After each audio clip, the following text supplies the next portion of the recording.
Hey, it's Whitney, and I thought I would do an official flip through of my food journal. This is a Scribbles That Matter Pro journal, and I use it solely for food. Since I've been doing the 80-day obsession, I've tracked that a little bit, but since I've covered that in my other videos, we're just going to do the whole food part. I do start out with an index, and I finally got that all caught up, so I will describe to you exactly what I do since I'm a super foodie and I have a bunch of cookbooks, and this is kind of just a cool way to keep up with all of it. Okay, I have done this in my Facebook group, but I've never officially just done a video for YouTube, so here we go. I need to fill all that in. Haven't done that yet. I did start it months ago because I needed a way to keep up with my cookbooks. And it's like I get a cookbook and I start looking through it and I'm like, oh my god, I want to cook that, I want to cook that, I want to cook that. But then I just never get back to it. So this is kind of an idea I had to actually group my recipes. So say I want to track all my breakfasts. That's on page 15 are my breakfasts. So when I go through a new cookbook or one of my cookbooks that I have, I'll actually categorize them and put my recipes that I want to actually cook at some point, or something that sounds good, I'll put it here under breakfast.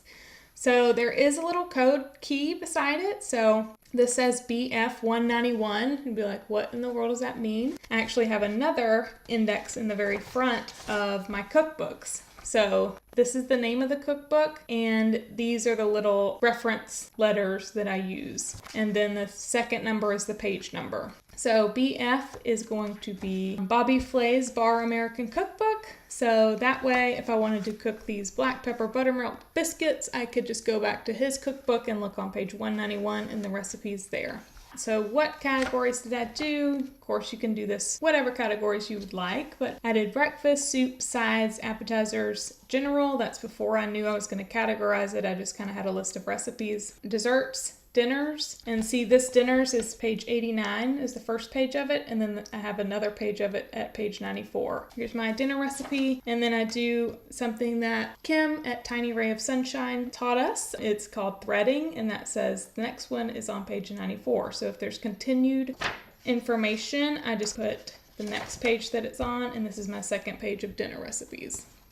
So I kind of told my boyfriend, like, if you're wanting to cook, because he's a super foodie too, if you're wanting to cook anything, grab this book and go to the dinners section and find a recipe that you want to cook. And I told him how to read the index, and he can easily open it up and find whatever recipe, and then we'll check it off. So I did put a little rating on this one that I did cook, and we've actually cooked 2 since then.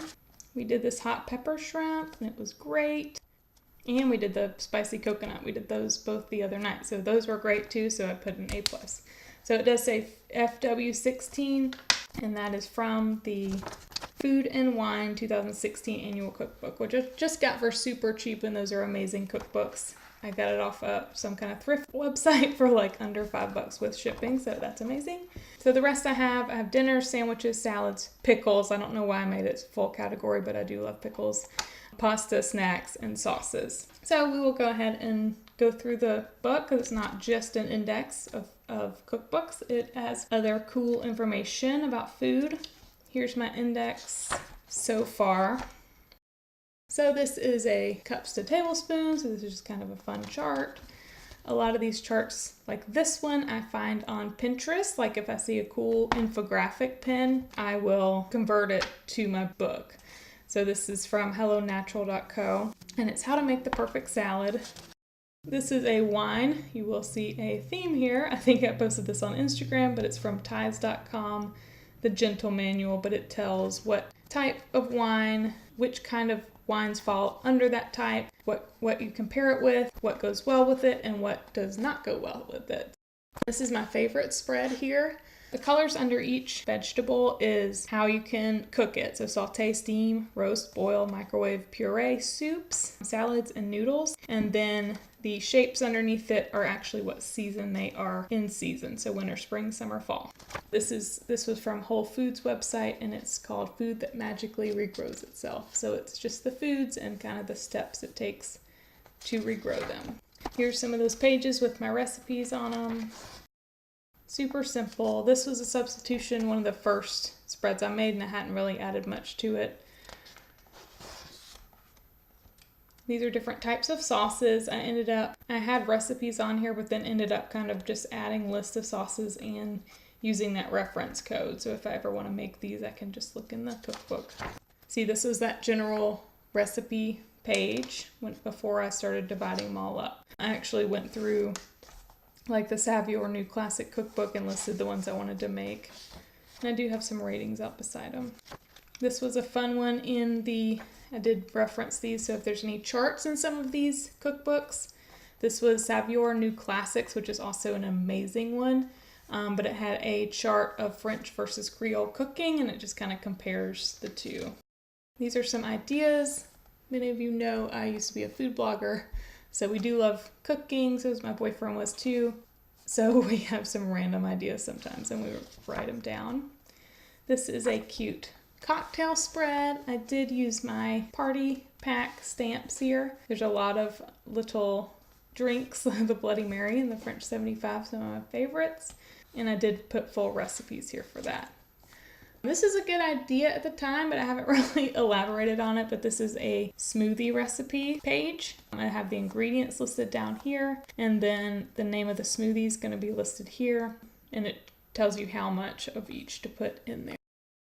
These are a few spice mixes. These are barbecue rubs.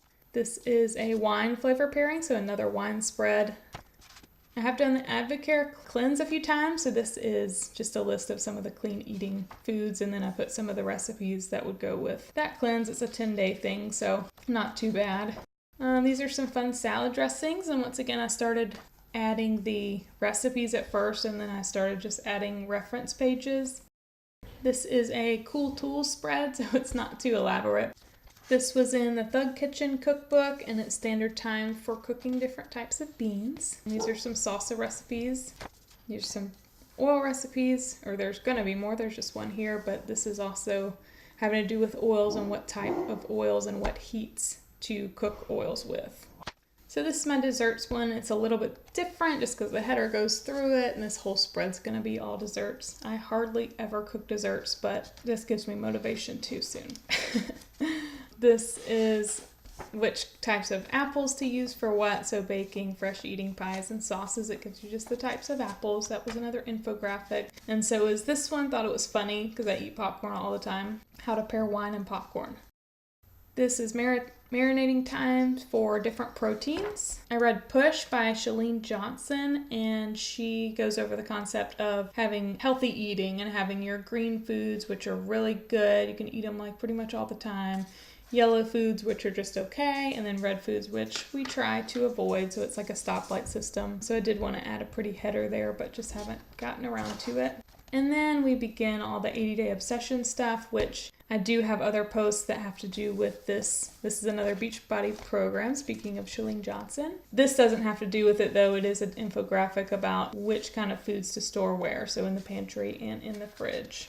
This one's also a food season spread, so this tells you exactly when these foods are in season. So this is just a fun way to practice lettering. I use the Tombow Funosuke pen here. Love that pen. And then some dual brush pens up here. It's just kind of a fun way to just practice a little bit of lettering. And everything here is all of my 80-day obsession stuff, but I do have this fun one.